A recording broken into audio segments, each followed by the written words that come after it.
the top 5 cards for Brawl from Ikoria, Lair of Behemoths.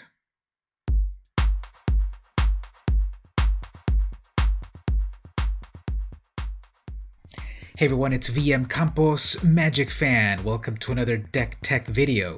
This one's a little bit more of a theory crafting video because I'm going to talk about the best cards for a set that's not even out as of this video. Now, spoiler alert, I am part of the early access streamer event. Thank you, Wizards of the Coast, for making that happen. I'm going to be given a fully loaded Magic Arena account to play with all of the cards of Ikoria Lair of Behemoths before everyone, before you. But you can watch me actually play live. That'll be April 15th.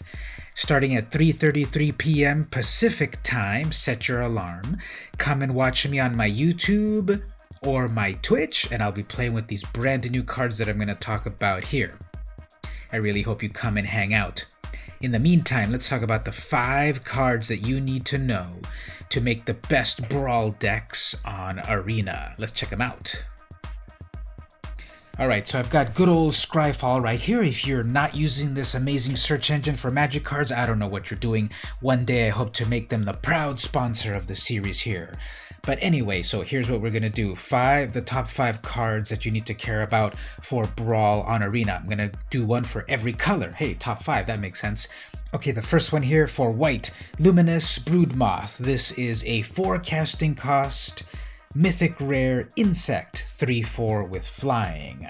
Whenever a creature you control without flying dies, return it to the battlefield under its owner's control with a flying counter on it. So basically, this stops your cards from dying. Your creatures that don't have flying, they're gonna die but then bounce back like a moth to the flame, back to the battlefield. Then they can fly. Okay, now the second time that then they are a flyer and they die, okay, then they die. But this is going to be creatures that normally weren't flying, come back as flyers, so you get double the usage out of your creatures. That's freaking amazing, believe me. So this is a 3/4 even by itself. If you don't have any other creatures, you'd have to play double white and then 2 more to get it, but hey, it's a mythic rare, and I think this is really going to be a very powerful card in a white-focused deck. Next up, shout out to Top Hat Tolab, friend of the podcast. If you didn't know, I do a podcast on Magic Arena, all things Magic. It releases every single Friday. Don't forget to look for it in your favorite podcasting app, Spotify, Google Play, Pandora, Stitcher, Overcast, whatever. I'm on all of them. Search for VM Campos Podcast, find it there, subscribe. Anyway, Top Hat Tolab hipped me to this card right here in blue, Shark Typhoon. This is a 6 mana enchantment. Okay, what do you get out of that huge investment?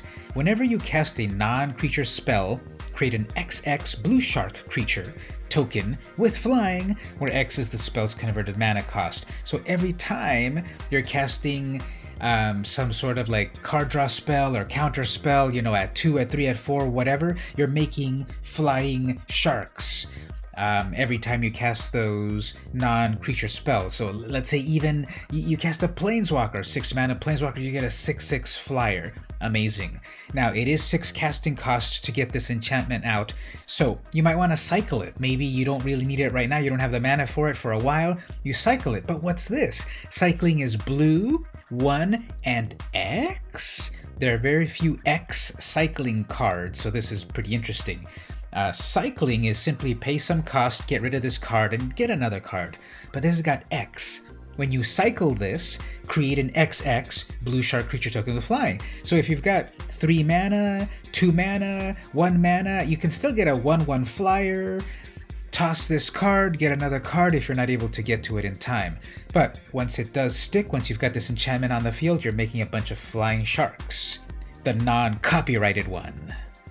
Next in black, Dirge Bat. This is black +2, creature bat, 3/3, flash, and flying, and mutate, the new mechanic of Ikoria. This is a kind of a complicated mechanic, to be honest, but playing it on Arena, it's way easier because it'll help you do what you need to do. Mutate, basically you pay a cost, and then you can attach this creature either above or below another creature, and then all of the abilities of the creature combined, plus the stats. You can read it there in the card, but the mutate cost for this is higher than the regular cost. It's 6 mana in total. But what's the point of this? Whenever this creature mutates, destroy target creature or planeswalker an opponent controls. So it takes a little bit of setup of 6 mana, but once you've attached it to a creature, the first time you attach it, the first time you mutate it, you get to destroy a creature or planeswalker. Then after that, when you put more mutations onto this, you get to do it again and again and again. And there are some creature cards that mutate for a really low cost, so you're going to be redoing that destroy planeswalker or creature over and over with this little Dirge Bat. Amazing. I love it. In red, the card obviously to choose here is Looka, Coppercoat Outcast. This is a planeswalker. So we have red +3 for a 5 loyalty, legendary planeswalker Looka. +1 ability, exile the top 3 cards of your library. Creature cards exiled this way gain. You may cast this card from exile as long as you control a Looka planeswalker. Okay, so you put your creatures into the exile zone and you can still cast them as long as you've still got this planeswalker. So extra cards to draw in red is always good. -2, exile target creature you control, then reveal cards from the top of your library until you reveal a creature card with higher converted mana cost. Put it into the battlefield and the rest at the bottom. So there's a lot of like take stuff from one zone directly to the battlefield effects that I'm seeing in Ikoria. So this is another one. So basically you take a 3 casting cost creature, you exile it, and then you go through the top of your deck until you get a 4 casting cost creature, which will probably be better. So it lets you do upgrades for the -2. -7, this is like the Tammy in me. I love this so much. -7, each creature you control deals damage to its power to each opponent. So in a multiplayer game, have all of your little creatures deal their damage to all of your opponents at once. I love that. That's the real game ender right there. Thank you so much for that, Looka, Coppercoat Outcast. You're not an outcast in my heart. And then, of course, the green spell that you need for your Brawl deck is Vivienne, Monster's Advocate. Now, the cool thing about Brawl, of course, compared to Commander, is that you can actually have a Planeswalker as your commander, as we like to call them, the Brawlmander. So Vivienne, Monster's Advocate, 5 mana in total, 2 which is greed, you get a 3 loyalty. Now, the return of static abilities on Planeswalkers. You may look at the top card of your library anytime. So in response of you tapping your land, I'm going to look at the top of my library. In response to you putting that into the graveyard, I'm going to look at the library. Okay, so then what else? You may cast creature spells from the top of your library. Okay, so if you're able to cast them off the top of your library after you've seen what's coming up, when it's your turn, you can cast it with the normal timing restrictions. It doesn't mean you can cast a non-flash creature off of the top of your library at your opponent's turn. You have to have a flash creature to cast it on your opponent's turn, and then of course off of your own turn, you're able to do it because you have priority. +1. Create a 3/3 green beast creature token. Put your choice of a vigilance counter, a reach counter, or a trample counter on it. So counters, ability counters are the new thing we have in Ikoria. We're able to move these around from creature to creature to sort of kind of augment as well, to grant abilities to creatures that didn't start with them in a permanent way. So that's pretty cool. You make these beasties pretty easily. The -2. When you cast your next creature spell this turn, search your library for a creature card with lesser converted mana cost, put it into the battlefield, and shuffle your library. So this is kind of the opposite of Looka.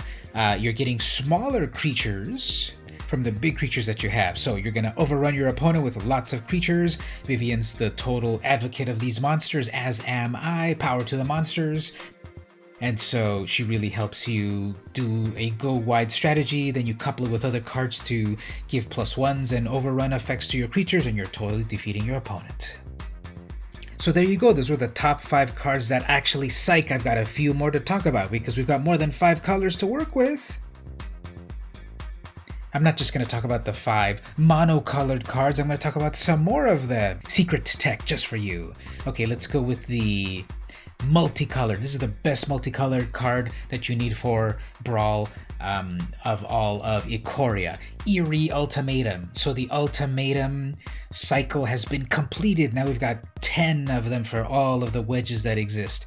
Now it's a huge casting cost, and if you're in these 3 colors, you get an amazing payoff. So Eerie Ultimatum, white, white, black, black, black, green, green. In other planes, we would have called this Bant or Mardu or whatever the heck it is over there. But here, we call it Indatha. The Indatha Triome. I like the sound of that. So with these three colors, you're able to do some amazing shenanigans. Check it out. Sorcery. Return any number of permanent cards with different names from your graveyard to the battlefield. This screams Brawl. This is a singleton format, so for that 7 mana outlay, you're able to return as many creatures as you want from the graveyard directly to the battlefield. That's so amazing. Obviously, you have to ramp into it somehow with mana rocks or some type of lands or whatever to be able to do this much, and you have to have a bunch of great stuff in the graveyard. But when it all comes together, it's pretty amazing because remember, the ground under our feet is a record of every slight against the world, to be avenged at a time of its choosing. Thus spake Gavi, Nest Warden. The interesting thing about these ultimatums is that it took years for the second half to be created, and now we have them, so they're all really cool. But here's one thing that's triggering me. They all have flavor text, except for one, and you can't unsee it. Next up, in artifacts, there was no contender here. The Ozolith is my pick. A 1 casting cost legendary artifact with one of the most unique abilities that I've ever seen. Whenever a creature you control leaves the battlefield, if it had a counter on it, put those counters on the Ozolith. Okay, so it could have died, it could have been exiled, it left the battlefield, it could have been bounced back to your hand. Now, if the creature had a trample counter on it, or a +1 counter, or any type of counter, you can move that counter off of the creature, all of those counters, over to the Ozolith. Then the Ozolith is storing it for the next thing. At the beginning of combat, on your turn, if the Ozolith has counters on it, you may move all counters from the Ozolith onto target creature. So you've built up +1 counters, you've built up menace counters, whatever, and you're moving them to a creature. And you're making it totally big and important and powerful, and your opponent's dead. All of that for 1 mana to get this legendary artifact. And lastly, I am picking all of the Triomes as my top land. These will let you do 3-color shenanigans. These are amazing. They tap for any of the 3 colors of these particular Triomes in this plane. We've got the Indatha Triome, which is white, black and green, Ketria Triome, which is green, blue and red, etc. So Raugrin Triome, Savai Triome, Zagoth Triome. So these are really cool. They're kind of hard to pronounce, but they give you color of the exact Triome that you need. That's amazing. They do come in tapped, so that's a little bit of annoyance, but obviously turn 1 and you're done. And let's say later on in the game you don't need more mana, cycle for 3. So pay 3, pitch this card, get something else. Those of you that have never played with cycling, it's pretty amazing. Late game, early game, do something in the early game if you need it. Do something else in the later game if you pay to get it away. Now, this is a little advanced here and it doesn't quite matter for us in Brawl, but check it out. All of these lands also have the basic land type. They are not basic lands, but they have the basic land type. So if you're playing some of these other types of formats like Modern or Pioneer or whatever junk, you can use these things called fetch lands to get these into your deck. Again, we don't care because fetch lands are not in Arena, but that might be valuable for people outside of Arena. I guess they exist. But for us, we can cycle it, we can get 3 of any color, and it really makes our decks be amazing. Our Brawl decks will be amazing. And there you go, this time for real. Those are all of the cards that I'm picking for Ikoria Lair of Behemoths that you need to have for your Brawl decks. If you enjoyed this video, tell me all about it in the comments, or tell me what cards I missed, what cards you want for your Brawl decks, for your standard decks, for your historic decks, Pioneer, Modern, Legacy, Vintage, whatever you like to play, Kitchen Table Jank. Tell me all about it in the comments. Don't forget to subscribe, to like, to share, all that good stuff. Maybe head on over to Patreon. Head on over to my Patreon right here. Follow for free to be alerted to everything that I do online regarding magic, comic books, cosplay, technology, food, snacks, all of that good stuff. Follow for free. I would really appreciate it. If you go for the $1 tier, you'll get access to the exclusive stuff, such as exclusive deck tech upgrades and so forth. At the $2 tier, I'll actually mail you a vintage card straight from my collection, and thanks. No, not a Black Lotus. But if you can't quite contribute at the moment, no worries. Just click on that follow button on the Patreon to be alerted to everything that I do. This has been VM Campos, and I'll see you in Ikoria.